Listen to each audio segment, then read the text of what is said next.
este momento y ahora le voy a dar la bienvenida, que lo tengo en comunicación telefónica, al economista Fabián Medina. Fabián, muy buen día, ¿qué tal? ¿Cómo estás vos? ¿Cómo andás? ¿Qué tal, José Luis? Buen día, ¿cómo estás? Muy bien, como siempre, gracias por tu tiempo. No, por favor, gracias a ustedes por llamar. El motivo de la entrevista tiene que ver con que nos puedas comentar o explicar cuál es en este momento la situación económica que el país atraviesa. Bien, estamos en una situación un tanto complicada, pero ya no solo por factores internos, sino también por factores de exterior. A nivel interno ya solucionamos el tema del Fondo Monetario, tal cual lo que veníamos hablando terminó por aprobarse, se aprobó esta semana en Estados Unidos. Vas a encontrar una baja de riesgo país, vas a encontrar una nivelación de los valores de los dólares financieros, inclusive hasta el blue va a bajar. Calculo que va a bajar alrededor más, 20 pesos, 25 pesos más de lo que está hoy. Entonces se va a establecer el valor de equilibrio 175, 180. El tema principal sigue siendo, como desde mucho tiempo y como tal cual lo venía diciendo yo, la inflación, que es la madre de todas las batallas para este año. Se establecieron 2 o 3 políticas por el momento, hasta tanto se puedan hacer más. La primera es el Fondo Estabilizador del Trigo, por el cual las retenciones al aceite de soja y a la harina de soja vuelven a colocarse entre el 20%. No es que son retenciones nuevas, sino que son retenciones aprobadas por oficialismo y oposición en el presupuesto 2021, que es el que se está ejecutando hoy. Gracias a que en diciembre el presupuesto 2022 la oposición lo rechazó. ¿Sí? Si la oposición no hubiera rechazado el presupuesto 2022, este nivel de retenciones tenía que pasar por el Congreso. Como la retención fue aprobada con el 2021, que es el que se está ejecutando, no es necesario. A ver, no se dejen llevar de las narices por alguien que quiere hacer una propuesta electoralista, metiendo denuncia penal o queriendo sacar a la ruta simplemente para beneficio personal. No es ilegal. Lo que está pasando no es ilegal. ¿Sí? Ayer ya nos encontramos con parte de los opositores, uno que es senador nacional y otra que es la presidenta del principal partido del bloque opositor, saliendo a hacer grandilocuencias en su camioneta al frente de las marchas o en un tractor. Estamos hablando de gente que no les interesa para nada lo que les pasa a los productores, les interesa el beneficio político personal. Saben que está mal lo que están haciendo y lo siguen haciendo, perjudicando a los productores. En su defecto, lo mismo que Ricardo López Murphy, que presentó una denuncia penal que va a ser desestimada de cuajo por la justicia. Tal cual lo que explique cuál es su posición ideológica, porque en este momento se opone a una reimplantación de valores de retención, y cuando fue ministro de Economía quiso sacar la universidad pública de la gratuidad y lo implementó directamente estuvo de acuerdo con lo que implementó el mismo Felipe Caballo, de bajar los sueldos a los jubilados, lo mismo que Patricia Bullrich. Me parece que no es un tema ideológico, sino que es un tema de conveniencia política, y no es que hayan cambiado, porque demostraron que no cambiaron para nada. A nivel externo tenemos el problema de la invasión rusa a Ucrania, que está haciendo subir los valores, por el cual se hace estas retenciones, y que entre las 2 retenciones más el biodiesel tendría sumando alrededor de 500 millones de dólares, un equivalente a 48.000, 50.000 millones de pesos, que se le va a pagar a los molinos para que no suban el valor de la bolsa. Eso por un lado. Después tenés como valor adicional el dato directamente de el esquema que se le viene generando al acuerdo económico y social. Como no se pudo implementar en 2019 por los reiterados rechazos de quien era el designado y quien había conversado con el presidente de la Nación, o sea, Roberto Labaña, para encabezarlo, no lo pudo hacer Gustavo Bell y no lo pudo hacer Matías Culfas, entonces ahora van a hacer acuerdos económicos y sociales dentro de cada ministerio. O sea, se va a llegar a un gran acuerdo económico y social con 4 o 5 puntos básicos por sumatoria. No uno solo, sino va a haber 10 mesas, estoy diciendo 10 para decir un número. Sí, sí. En realidad son 22 mesas, una en cada ministerio, 22 mesas, y por sumatoria eso se va a implementar directamente. En la general van a terminar coincidiendo todas las mesas en esos 5 puntos. Con ese esquema, lo que hacemos directamente es generar el acuerdo económico y social que se hablaba en 2019 en estos momentos. Y como tercer punto estamos hablando de un esquema de niveles de control más fuertes, pero para tener niveles de control más fuertes, ayer hubo reunión, por ejemplo, con supermercados y la COPAL. La COPAL es la coordinación de productores alimenticios, productores de alimentos, ¿sí? Que la maneja Funes de Ariel y Funes de Rioja. ¿Cuánto le pasaron los precios de los productos que están en los supermercados? Y que explique por qué tenían esos precios. Funes de Rioja dijo, esos no son los precios que nosotros le pasamos, nuestros precios son, no como mucho llegan a un 20%, mañana vamos a tener las listas de precios de las empresas. A ver, o sea, cuando vos los apretás, cuando vos sutilmente los ponés contra la pared, arrugan. Muchachos, no se crean nada de lo que dicen, porque cuando tienen que defender las posiciones que toman, no son capaces de defender ni siquiera el pajarito que tienen en la casa. Y eso con la guerra de Ucrania, en el tema trigo, en el tema aceite, de girasol, vienen subiendo los precios lo mismo que los combustibles. Después tenemos, todo lo que dijimos es un mix entre lo externo y lo interno, Sí. Para que se entienda cómo afecta lo de afuera acá. Nosotros vamos a tener una mayor exportación de los 3 productos que están generando: soja, trigo y maíz, lo mismo que el combustible.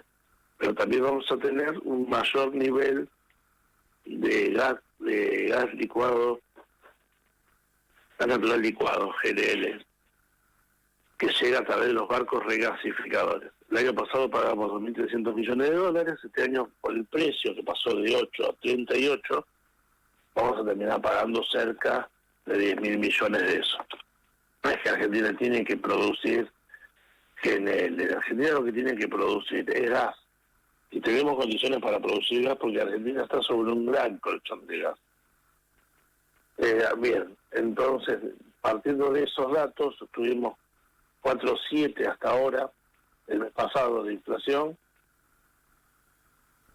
y con un 9% de valor de aumento de combustible. O sea, YPF sube las naftas un 9% en febrero. Con el 10,5% de aumento de combustibles en marzo, la inflación de marzo va a ser de 5,3 o 5,4. Puede ser 5,6, 5,7, puede ser 5,2. Y digamos 5,3, 5,5 para decir un número más o menos. Esos son los datos que hay que tener en cuenta. Eso es lo que te dirá de hoy. Las paritarias van a rodar en el orden de 45 o 50%. Con lo cual, este año van a empatarle a una inflación estimada de un 48, que fue lo que se cerró con el fondo. Y el acuerdo con el fondo en un corto, mediano plazo, o sea, estamos hablando de fines de abril, principios de mayo, debería estar bajando las tasas porque por la baja de Diego País deberían bajar las tasas. La tasa de interés local, como la tasa de las tarjetas de crédito, como la tasa de los préstamos. Con lo cual se puede aumentar el consumo a nivel... Porque en Argentina todavía seguimos teniendo un déficit, un problema con el consumo. Por eso siempre hablamos de inflación multicausal. Multicausal no es que haya causas directas. Multicausal es por demanda, cosa que no hay porque tenemos la misma demanda desde el 2018 2019, ese caso a pedazos. Después nos agarró la pandemia, ahora está el tema este. Después tenemos inflación de costos, que es la que tenemos por los insumos importados, que es un 70% de las materias primas, mayoritariamente son importadas, no así la parte de alimentos. Y después de eso tenemos la inflación por emisión, pero en Argentina tenés una cuarta, que es inflación por expectativa. O sea, por la duda te aumentan, que es lo que nos pasa hace 50 años a esta parte. Ante la duda, te aumentamos. Exacto. Entonces lo que tenemos acá en Argentina son, las dos primeras son costos, expectativa, y después recién viene emisión. O sea, muchachos, los que dicen que la inflación es causa de la emisión no conocen cómo se mueve la sociedad argentina. Acá hay que tomar el toro por las astas, hay que hacer acuerdos, más que acuerdos, hay que hacer cumplir los acuerdos. Y después de eso tenés que tomar decisiones muy fuertes. Por ejemplo, como tenemos un problema con los alimentos, una opción sería, por ejemplo, pensando en voz alta, aplicar el viejo bajemos los precios de 2017, el proyecto de Sergio Massa, que bajaba el IVA a cero a 11 tipos de productos. Bueno, uno sería ese, ir invitando a las provincias a hacer lo mismo con ingresos brutos. Es preferible por momentos perder un poco de recaudación y aumentarla y aumentar el nivel de producción. Cuando vos aumentas el nivel de producción, bajás eso, lo que haces en forma directa es bajar los valores de los productos. Después obviamente vas a estar sometido a las secretarías de comercio, direcciones de comercio, cuando quieras aumentarlos. ¿Y por qué los aumentás? ¿Sí? Que no es necesariamente con clausuras, Intentamos eso. Todo eso quiere decir, estamos hablando que la Secretaría de Comercio pasa, los inspectores pasan, verifican, dejan el acta y uno va al Tribunal de Defensa del Consumidor, provincial o nacional, y tiene que explicarlo ahí. Después el tribunal define si es sancionable o no, y si es sancionable, si es con multa o con clausura. Obviamente, cuando estamos hablando de una multa, la multa siempre tiene que ser mayor a la ganancia que puede tener directamente por la suba de precios indiscriminada, ¿no? Eso es la realidad que estamos hoy. Bien, en este contexto, ¿no? Y marcando las cosas tal cual lo acabas de decir ahora, ¿no? Para el que te está mirando y te está escuchando en este momento, y que la principal preocupación es la inflación, lo que va a costar el pan, lo que va a costar la yerba, si se va a encontrar aceite o no, si se van a encontrar productos en las góndolas o no, o si va a faltar productos en las góndolas. ¿Qué pensás o qué crees que puede llegar a suceder? Mirá, con la situación que habló ayer el gobierno y la situación que planteó tanto Funes de Rioja como los supermercadistas, yo diría que no van a faltar productos en góndola, diría. En caso de que falten, le aplicarán la ley de abastecimiento y los clausurarán. Y le pondrán multa. En ese caso, yo diría pensarlo bien, se van a establecer, por lo que uno tiene visto, productos frescos, una especie de precios cuidados para almacenes, porque tenés supermercados grandes, chicos, pero son supermercados y los almacenes quedan siempre excluidos. Entonces, desde ese punto de vista, yo creo que no debería faltar, inclusive tendríamos que ver cómo aflojan un poquito los precios, porque si no, que nos van a poner multas tan grandes que les va a doler mucho el bolsillo. Lo que no entra por la razón, entra por el bolsillo. Es así. En el mundo, los supermercados, por ejemplo, están hablando de un 3, 4, 5, 6% de tasa de ganancia, rentabilidad, y la Argentina está hablando de 30, 40. Las mismas empresas. Inclusive hasta la empresa, el supermercado nacional, de propietario nacional, está en una locura arriba del 25% de ganancia. El supermercado mayoritariamente es intermediario, ¿sí? Entonces, desde ese punto de vista, muchachos, no, la ganancia lógica es un 5%, un 6%, no un 25%. Todos quieren ser millonarios en 30 días y cuando vos en una economía que no llega siquiera a ser subdesarrollada, lo haces, lo que no lo haces es exprimir al pobre. Y es lo que están haciendo, están exprimiendo al pobre.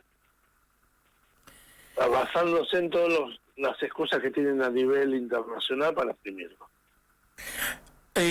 O sea, entonces, si todos ponen un poco de sí o un poco de cada uno, digamos, si el gobierno hace cumplir lo que tienen que cumplir, las empresas por ahí ganan un poco menos y los gobiernos de la provincia cobran un poco menos de lo que son los impuestos provinciales, la cosa podría llegar a decir que va a mejorar. Podría empezar podría mejorar y funcionar mucho mejor de lo que está funcionando. Sobre todo para las familias con el bolsillo. A ver, hoy la bolsa de harina de 25 kilos está en 2.300 pesos. Y acá y en Capital Federal, Gran Buenos Aires, tenés un kilo de pan a 350, 360 pesos. Con el mismo valor de la bolsa en Cuyo está 270. ¿Cuál es la diferencia? No son los valores, porque generalmente las panaderías son atendidas por sus dueños y quien elabora el pan es el dueño, ¿sí? Salvo las grandes panaderías, ¿cuánto puede tener? Un empleado. Salvo las grandes panaderías o quien elabora y tiene un reparto. En ese caso puede tener 5 empleados, pero son el 20%, el 15% del total de la actividad. Muchachos, los precios no es un lugar por zona. En Lobos, por ejemplo, el kilo de pan está a 250 pesos. En la zona de Cuyo entera está a 220, 240. Con el mismo valor de la bolsa harina. Lo que es la área metropolitana, están esquilmando a la gente sabiendo que el pan la gente lo compra. Y se están equivocando porque la gente está comprando cada vez menos pan. Entonces, si ellos bajaran los precios, ganarían más plata por cantidad de venta, pero como es típico del argentino, quieren hacerse millonarios con el menor trabajo posible. Te puedo dar datos de panaderos que son dueños de un 50%, un 30% de los inmuebles en sus zonas. Muchachos, una panadería, yo entiendo que uno tiene que tener su patrimonio y no lo discuto, pero el patrimonio se hace sin estafar a la gente. Estoy yendo a pizzerías que te dicen, estoy vendiendo nada más que con un 100% de ganancia. Pero Gallego, ¿cuánto? No, yo vendía con un 400, 500%. Me parece que se le está haciendo la mano con los números.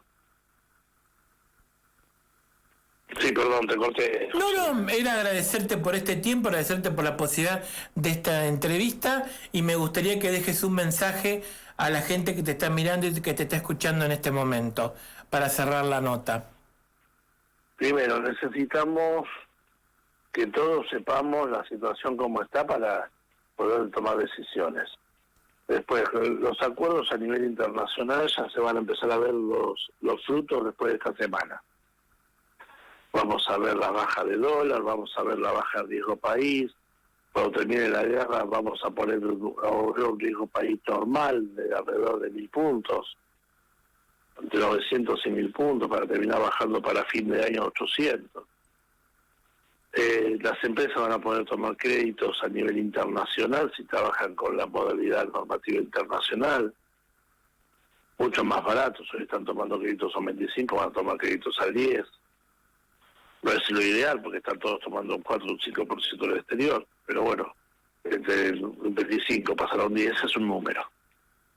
Y a nivel local necesitamos que todos hagan, que se controle y que todos pongamos lo nuestro para que cuando veamos un precio exorbitante, hagamos que se lo guarden. Cuando vos haces que se lo guarden, empiezan directamente a complicarse la vida, porque empiezan a ver que no venden lo que tienen que vender, y cuando no venden lo que tienen que vender, pierden plata. Ese es el secreto hoy. Pero creo que se puede salir. Vamos a tener una suba de tasas en breve, de 4 a 4,5, y el mes que viene vamos a tener otra suba de tasas nuevamente para llevarlo a 5 en cuanto a los plazos fijos. Entonces, todo lo que son... Hoy yo le doy una opinión sana: no compren dólares porque pierden plata y hagan que los pesos se reproduzcan. Llámese plazos fijos en pesos, plazos fijo UVA, como quieran llamarlo, llámese letras del Estado, que se reproduzcan los pesos. Eso es porque cuando más se reproduzcan pesos, después si quieren dolarizar se pueden hacerlo a un precio mucho menor. Muchísimas gracias, Fabián, por tu tiempo. Gracias, muchas gracias. No, gracias a ustedes. Gracias, chau. Gracias por tu tiempo. Chau. Bien, así pasaba el economista Fabián Medina en la mañana del día de hoy, charlando